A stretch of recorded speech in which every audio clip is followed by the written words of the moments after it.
আমার এই ভাঙা বাড়িটাকে ক্লিন করে গুছিয়ে গাছিয়ে রাখি বলেই কিন্তু এত ঝলমল করে। আমার বাড়িটা আমার কাছে স্বর্গ। অবশ্য সবার বাড়ি সবার কাছে স্বর্গ, তো সবার তো দালান কোঠা থাকতে হবে এমন কোনো কথা নেই। ভাঙা বাড়িকেও যদি সুন্দর করে গুছিয়ে রাখা যায়, মাটির ঘর হোক কিংবা টিনের ঘর, গুছিয়ে রাখতে জানলেই কিন্তু সুন্দর। গোবর মাটি ভালো করে মিশিয়ে নিয়েছি। এই যে আধখানা পেঁয়াজ দেখতে পাচ্ছ, এটাকে লাগাবো বলে। কি হয়েছে বলো তো, এই আধখানা পেঁয়াজ না আমি সবজির জাবড়ার সাথে ফেলে দিয়েছিলাম। তো আজকে উঠান ঝাড় দিতে গিয়ে দেখি এই যে আধখানা পেঁয়াজ থেকে কি সুন্দর গাছ হয়েছে দেখো। তো দেখে না আমার এতটাই মায়া লেগেছে। তো আমি কি করলাম, ওই যে তোমাদের সাথে কিছুদিন আগে শেয়ার করেছিলাম, এই যে আমি দইয়ের টুপাটাকে রং করে রেখেছিলাম কিছু লাগাবো বলে। প্ল্যান ছিল অন্য কিছু লাগাবার, কিন্তু যেহেতু আজকে আমি এই পেঁয়াজ কলিটাকে দেখতে পেলাম, তো ওটাই কিন্তু লাগিয়ে দিয়েছিলাম। আর এই দিকটাই দেখো, এই যে আমি হ্যাঙ্গিং টবগুলোর মধ্যে কিছু প্ল্যান্ট লাগিয়েছিলাম, ওই প্ল্যান্টগুলোর মধ্যেই না একটা টবের মধ্যে এই যে আমি একটা পাতাবাহারের মতো গাছ এনেছিলাম। গাছ না, একটা গাছের আগা থেকে একটু ছিঁড়ে এনে এখানটায় গুজে রেখেছি। ভাবলাম যে কিছুদিন জল দিয়ে দেখি, যদি যত্ন করে টিকে যায় তাহলে অন্য একটা টবের মধ্যে লাগিয়ে দেব। আর এদিকে দেখো, এই দইয়ের টুপাটাকে ভেবেছিলাম যে লাল রং দিয়ে একটু সুন্দর করে ডিজাইন করব, কিন্তু ওই যে করা হয়নি। ভাবলাম করব, কিন্তু ওই করব বলেই আর করা হয়নি। এবার ওই সমস্ত কাজ ছেড়ে আমি উঠানে চলে আসলাম, কারণ উঠানটাকে ঝাড় দেবো, তারপর উঠানটা লেপবো। তো ওই লেপার আগে উঠানটাকে ভালো করে পরিষ্কার করে নিচ্ছিলাম। তারপর স্কুটিটা না এক সাইডে করে নিয়ে আসতে হবে, তাই বলে এই যে স্কুটিটাকে চালিয়ে আমি এক সাইড করে নিয়ে রেখে দেবো, তারপরে কিন্তু ওই যে উঠানটা লেপবো। আর এদিকে কি বলো তো, তোমাদের সাথে আমি আমার একটা পার্সোনাল কথা শেয়ার করব। অনেক আগে থেকেই না আমার স্কুটি চালানোর অনেক শখ ছিল, কিন্তু কখনো কিন্তু স্কুটি চালানো হয়ে ওঠেনি। কিন্তু বিয়ের পর যেন হাজব্যান্ড যখন একটা স্কুটি কিনলো, তখন কিন্তু ওই যে প্রতিদিন সকালবেলা সন্ধ্যাবেলা প্র্যাকটিস করার জন্য রাস্তাতে যেতাম, হাজব্যান্ড নিয়ে যেত। আর কিন্তু স্কুটি চালানো তখনই শিখে ফেললাম। ওই বছর খানেক হবে স্কুটি চালানো শিখে গেছি, কিন্তু এখন যেহেতু কোনো জায়গায় যাওয়া হয় না আর আমার লাইসেন্সটাও করা হয়নি, সেই জন্য কিন্তু ভয়ে আমি স্কুটি নিয়ে বার হই না রাস্তাতে।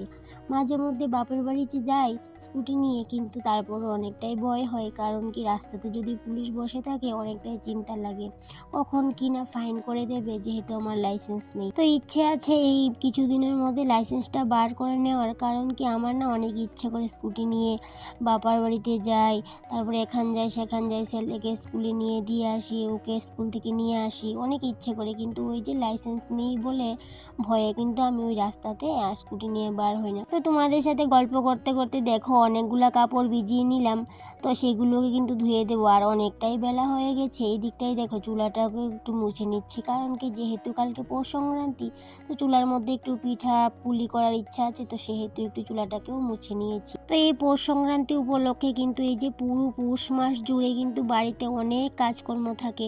এই যে ঘর দুয়ার মোছামাছি, তারপরে দিয়ে কাপড় চোপড় ধোয়া, বাড়িঘর পরিষ্কার পরিচ্ছন্ন করা, উঠান লেপা, কত কাজ থাকে।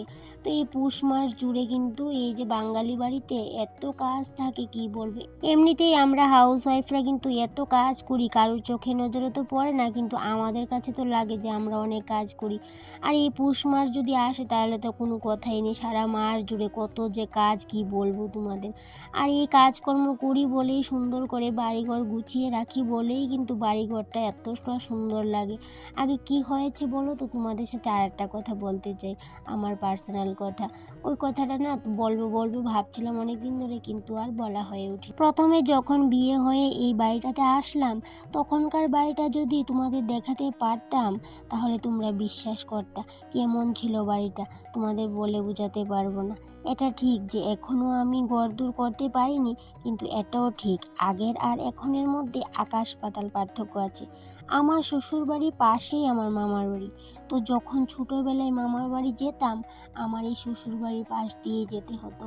একটা অবাক করা বিষয় কি জানো বন্ধুরা, মামার বাড়ি যেতে অনেক বাড়ির পাশ দিয়ে যেতে হতো, কিন্তু কোনো বাড়ির দিকে আমার এতটা লক্ষ্য ছিল না যতটা না এই বাড়িটার দিকে আমার লক্ষ্য ছিল। তখন কিন্তু জানতাম না যে ভবিষ্যতে এটা আমার শ্বশুরবাড়ি হবে। কি অদ্ভুত ব্যাপার, তাই না বন্ধুরা? কেন জানো এই বাড়িটার দিকে আমার এতটা লক্ষ্য ছিল? এই বাড়িটা না দেখতে কীরকম জানি লাগতো, ঠিক ভূতের বাড়ির মতো লাগতো। এই বাড়ির পাশ দিয়ে যখন যেতাম তখন আমার গা ছমছম করতো। বাড়ির পেছনটাই ছিল বাঁশবাগান, আর বাড়ির পেছনটায় এত এত বাঁশের পাতা পড়ে থাকতো, কি যে ভয়ানক লাগতো কি বলবো তোমাদের। আর এখন দেখো এই বাড়িটাতেই আমাকে থাকতে হচ্ছে। এখন কিন্তু আর ভয় করে না আমার এই বাড়িটাতে থাকতে, কিন্তু প্রথম প্রথম অনেক ভয় করতো। আর এই বাড়িটাতে আমার সাথে দু একটা ঘটনাও ঘটে গেছে। রাধা মাধবের কৃপা থাকায় আমার তেমন কোনো ক্ষতি হয়নি। বিশাল বড় বড় কিন্তু দু একটা ঘটনা ঘটেছিল। ওই যখন আমি প্রেগনেন্ট ছিলাম তখন কিন্তু ওই যে একদিন সন্ধ্যাবেলায় না আমার শরীরে আগুন লেগে গেছিল। তখন কিন্তু বাড়িতে কেউই ছিল না, আমি কিন্তু ওই যে বুদ্ধি করে আগুনটা নিভিয়েছি শরীরের। জানি না হয়তো যদি সেই দিন ভালো করে আমার শরীরে আগুন লেগে যেত তাহলে কি হতো।